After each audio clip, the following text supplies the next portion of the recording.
friends, welcome to my channel. இன்னைக்கு நம்ம பார்க்க போறது ஆலு டிக்கி. இது வேற ஒண்ணும் இல்ல, நம்ம வெஜ் பர்கருக்குள்ள வைக்க வேண்டிய ஸ்டஃபிங் தான் வெஜ் கட்லெட்டும் சொல்லுவோம். அதுக்கு நம்ம ஃபர்ஸ்ட் ஒரு கடாயில 3 டேபிள் ஸ்பூன் எண்ணெய் ஊத்திட்டு எந்த எண்ணெய் வேணா போடுங்க, மீடியம் ஹீட்ல வைங்க. எண்ணெய் சூடானோனே 3 வெங்காயத்தை பொடிசா நறுக்கி வச்ச வெங்காயத்தை போட்டு நல்லா வதக்குங்க. அதுக்கு தேவையான அளவு உப்பு போட்டு வதக்குங்க. அது கூடயே நான் காரத்துக்கு நான் 2 பச்சை மிளகாய் போறேன். உங்க காரம் அதிகமா வேணா கூட கூட்டிக்கலாம். அதை நல்லா பொடிசா நறுக்கி போட்டுட்டு அது நல்லா ஒரு நிமிஷம் வதங்கின உடனே அது கூட 1 டீஸ்பூன் இஞ்சி பூண்டு விழுது போடுறோம். அதுவும் நல்லா வதங்கினோடனே அது கூட 1/2 டீஸ்பூன் மஞ்சள் பொடி போடுறோம். மஞ்சள் பொடியும் அதோட பச்சை வாசனை போடனோடனே அது வதக்கிட்டோடனே அது கூட நம்ம என்ன போடுறோம்னா நம்ம 1 டீஸ்பூன் கரம் மசாலா பவுடர் போடுறோம். அதுவும் ஒரு நிமிஷம் வதக்கிட்டோடனே நல்லா வதக்கி விடுங்க. வதக்கி முடிச்சிட்டோடனே 1 கப்பு வேக வச்ச காலிஃபிளவரை போடுறேன். அதுவும் மிக்ஸ் பண்ணிட்டோன்னே நம்ம துருவின கேரட்டை போடுறோம். அதுவும் 1 கப்பு போடுறோம். நீங்க இதுல பட்டாணி கூட போடலாம், வேற பீட்ரூட் கூட போடலாம். ஓகேங்க, பீட்ரூட்லாம் போட்டா கலர் மாறும்.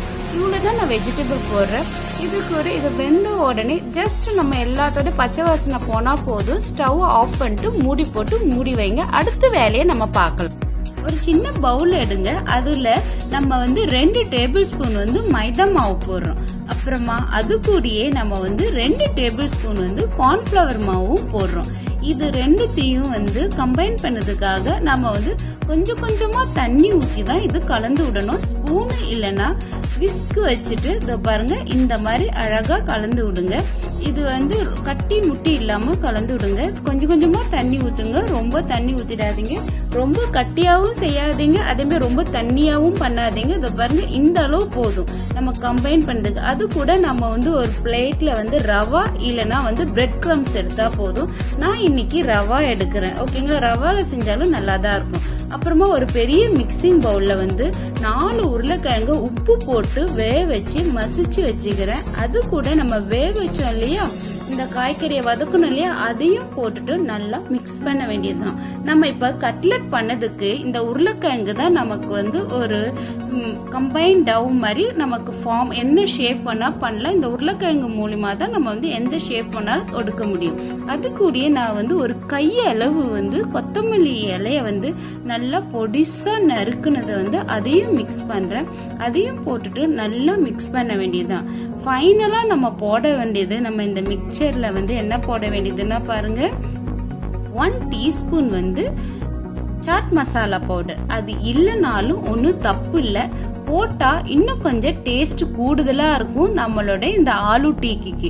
இப்போ அவ்வளவுதான், நமக்கு எல்லாமே போட்டாச்சு. இது நல்லா மிக்ஸ் பண்ணிட்டு இதுல கொஞ்சம் போர்ஷன் எடுத்து நம்ம கையாலேயே ரவுண்டு பண்ணிட்டு அழகா ஷேப் பண்ண வேண்டியதான். என்ன ஷேப் வேணாலும் பண்ணலாம். நான் இது பர்கர் ஃபில்லிங்காக பண்றதுனால ரவுண்ட் ஷேப் பண்றேன். இதோ பாருங்க, இந்த மாதிரி பண்ணிட்டு நம்மளோட பேட்டிஸ்லாம் ரெடி ஆயிடுச்சு, இல்லைன்னா கட்லெட்டும் சொல்லுவோம்.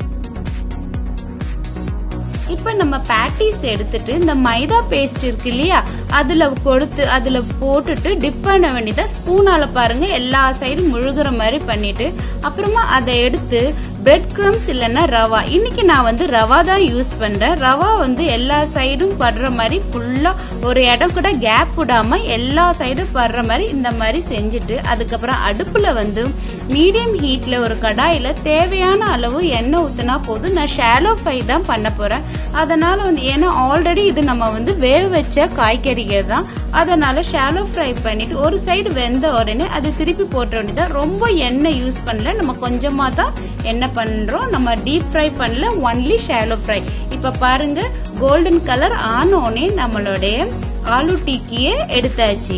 இது நம்ம சாஸ் இல்லைன்னா கிரீன் சட்னில கூட சர்வ் பண்ணலாம், இல்லைன்னா வெறுமனே கூட சாப்பிட நல்லா டேஸ்டா இருக்கும். நான் கிரீன் சட்னி ஆல்ரெடி நான் என் சேனல்ல போட்டுக்கிறேன், அதையும் பாருங்க. அதோட லிங்க் வேணா டிஸ்கிரிப்ஷன்ல கொடுக்குறேன். அப்போ உங்களுக்கு என்னோட சேனல் பிடிச்சிருந்தா லைக் பண்ணுங்க, ஷேர் பண்ணுங்க, சப்ஸ்கிரைப் பண்ணுங்க, மறக்காம கமெண்ட் பண்ணுங்க.